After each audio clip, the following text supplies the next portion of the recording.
Bamasaba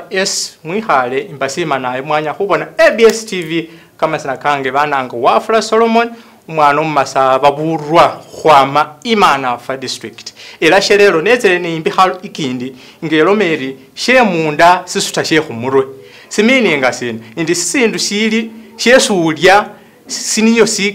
sihuyeta webasa bulayi ndi hukwibasa huo mundu mbukefusha bukali kusinzira ni bilyo byesali bagana nabo bali no rugero runo nga rugamba ndi ekiri mu rubuto kisitula ekiri ku mutwe kitegeeza nti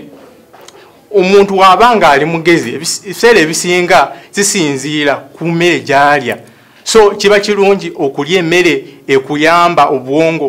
kutegeera olugero lwaffe mu lulimi Oluganda naye bamasaba mwanya kubona ABS TV era lukero lwesinamukana hororo lulimi lwefwe lumasaba mwanya kukana ABS TV era mbasaba ndi muramaza ka ABS TV itv ihumusa bibibazo